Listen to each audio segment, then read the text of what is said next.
Gate keeper پوچھتے ہیں کون ہے؟ وہ کہتے ہیں میں ہوں جبرائیل۔ ان سے پوچھا جاتا ہے کہ کیا آپ کے ساتھ کوئی ہے؟ جواب دیتے ہیں کہ ہاں، محمد صلی اللہ علیہ وسلم۔ پوچھتے ہیں کہ کیا ان کے پاس یہاں آنے کی پرمیشن ہے؟ کہتے ہیں ہاں۔ پھر دروازہ کھولا جاتا ہے اور وہ دونوں پہلے آسمان میں داخل ہوتے ہیں۔ ہر آسمان کے انٹرنس پر گیٹ کیپر ہوتا ہے اور ہر بار یہ سوال پوچھے جاتے ہیں۔ اس سے معلوم ہوتا ہے کہ تمام 7 آسمان کے ڈورز لاک ہوتے ہیں اور ان پر داروغہ ہوتے ہیں۔ رسول اللہ صلی اللہ علیہ وسلم ہر آسمان پر ایک نبی سے ملتے ہیں۔ پہلے آسمان پر آدم علیہ السلام، دوسرے پر یحییٰ اور عیسیٰ علیہ السلام، تیسرے پر یوسف علیہ السلام، چوتھے پر ادریس علیہ السلام، پانچویں پر ہارون علیہ السلام، چھٹے پر موسیٰ علیہ السلام اور 7ویں آسمان پر ابراہیم علیہ السلام۔ ہر نبی کو آپ صلی اللہ علیہ وسلم نے سلام کیا۔ سب نے رسول اللہ صلی اللہ علیہ وسلم کو سلام کا جواب دیا، ویلکم کیا اور آپ صلی اللہ علیہ وسلم کی نبوت پر ایمان ظاہر کیا۔ رسول اللہ صلی اللہ علیہ وسلم کی ملاقات مالک سے بھی ہوئی جو جہنم کا داروغہ ہے۔ مالک نے آپ صلی اللہ علیہ وسلم کو سلام کیا اور آپ صلی اللہ علیہ وسلم نے سلام کا جواب دیا۔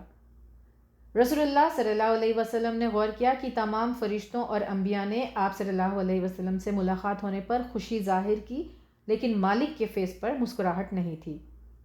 جب آپ صلی اللہ علیہ وسلم نے جبرائیل علیہ السلام سے دریافت کیا تو جبرائیل علیہ السلام نے جواب دیا کہ جب سے وہ پیدا ہوا ہے تب سے نہ ہی اس نے مسکرایا ہے اور نہ ہی ہنسا ہے۔ 7ویں آسمان کو پار کرنے کے بعد رسول اللہ صلی اللہ علیہ وسلم فرماتے ہیں کہ میں نے اپنے آگے سدرۃ المنتہا دیکھا۔ یہ ایک بہت چوڑا درخت ہے جس کے بہت بڑی شاخیں ہیں اور جس کے پتے ہاتھی کے کان جیسے ہیں۔ آپ صلی اللہ علیہ وسلم نے فرمایا یہ رنگوں سے لپٹا ہوا تھا، ایسے رنگوں سے جنہیں میں نہیں جانتا۔ سدرۃ المنتہا کا ذکر قرآن میں بھی ہے، سورہ نجم میں، اور اسے آیت الکبریٰ کہا جاتا ہے، یعنی بڑی نشانی، اللہ کے بڑے کریشنز میں سے ایک۔ نریشنز میں اختلاف ہے کہ رسول اللہ صلی اللہ علیہ وسلم نے سدرۃ المنتہا کو چھٹے آسمان پر دیکھا یا 7ویں آسمان پر۔ اسکالرز نے یہ کنکلوڈ کیا ہے کہ شاید یہ درخت چھٹے آسمان سے شروع ہو کر 7ویں آسمان پر ختم ہوتا ہے، واللہ عالم۔ اس سے اس کے سائز کا اندازہ لگایا جا سکتا ہے۔ آپ صلی اللہ علیہ وسلم نے دیکھا کہ سدرۃ المنتہا کی بنیاد سے 4 نہریں نکلتی ہیں، جن میں 2 چھپی ہوئی تھی اور 2 نمایاں تھی۔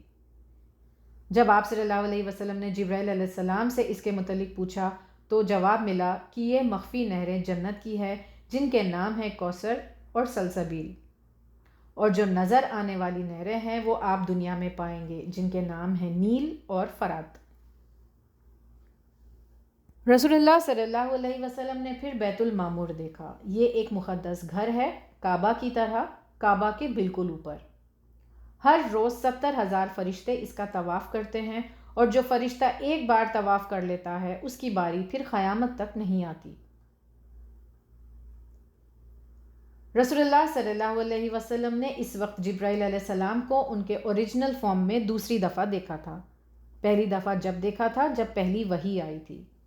رسول اللہ صلی اللہ علیہ وسلم نے بتایا کہ جبرائیل علیہ السلام کے 600 پر تھے اور ان میں موتی اور مرجان تھے۔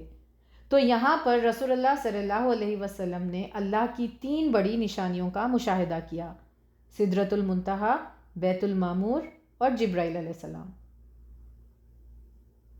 آپ صلی اللہ علیہ وسلم کو 3 چیزیں عطا کی گئی۔ پہلا، اللہ کی طرف سے وعدہ کہ آپ صلی اللہ علیہ وسلم کی امت میں سے جو بھی بنا شرک کیے اللہ کی عبادت کرے گا وہ معاف کیا جائے گا اور جنت میں داخل ہوگا۔ دوسرا، سورہ بقرہ کی آخری آیتیں۔ یہ آیتیں اسپیشل ہیں کیونکہ تمام قرآن جبرائیل علیہ السلام کے ذریعے دنیا میں نازل ہوا، لیکن یہ چند آیتیں رسول اللہ صلی اللہ علیہ وسلم کو آسمان میں سنائی گئی۔ تیسرا، نماز فرض کی گئی۔ اس سے نماز کی امپورٹنس بھی پتہ چلتی ہے کہ اس کا حکم زمین پر بھیجا نہیں گیا تھا، لیکن ایک خاص موقع پر خاص طرح سے رسول اللہ صلی اللہ علیہ وسلم کو ان نیچرل ایکسپیرینس کروا کر یہ حکم جاری کیا گیا تھا۔ پہلے رسول اللہ صلی اللہ علیہ وسلم کو کہا جاتا ہے کہ ان کی امت پر ہر روز 50 نمازیں فرض ہوئی ہیں، لیکن پھر موسیٰ علیہ السلام کے مشورے پر آپ صلی اللہ علیہ وسلم اللہ سے درخواست کرتے ہیں اور گریجولی اللہ 5 نمازوں کا حکم دیتے ہیں۔ اس واقعے سے ملے کچھ لیسنز۔ غم کے سال اور طائف کے واقعے کے بعد اللہ نے آپ صلی اللہ علیہ وسلم کو ایسا معجزہ دیا جو دنیا میں کسی کو بھی نہیں ملا۔ آفٹر ایوری ہارڈ شپ کمز ایز۔ مومن بس صبر کرے اور اللہ پر بھروسہ رکھے۔ صحابہ کے لیے یہ ایونٹ بہت امپورٹنٹ تھا، لیکن اس کی تاریخ درج کرنے میں انہیں کوئی امپورٹنس نظر نہیں آئی۔ ارلی مسلمز کی یہ تہذیب نہیں تھی کہ دنوں کو مارک کر کے ہر سال انہیں کسی خاص وجہ سے یاد کیا جائے۔ پھر آج دنیا میں شب معراج منانا کون سی نیکی ہے، کس کی سنت ہے؟ سورہ بقرہ کی آخری آیتیں ہر روز سونے سے پہلے پڑھنے کی عادت ڈال لینی چاہیے۔ اس کی عظمت ہم نے دیکھی ہے اور اس سے شیاطین سے بھی پروٹیکشن ملتی ہے۔ یہاں پر یہ واقعہ ختم ہوتا ہے۔ وآخر دعوانا ان الحمد للہ رب العالمین۔ السلام علیکم ورحمۃ اللہ وبرکاتہ۔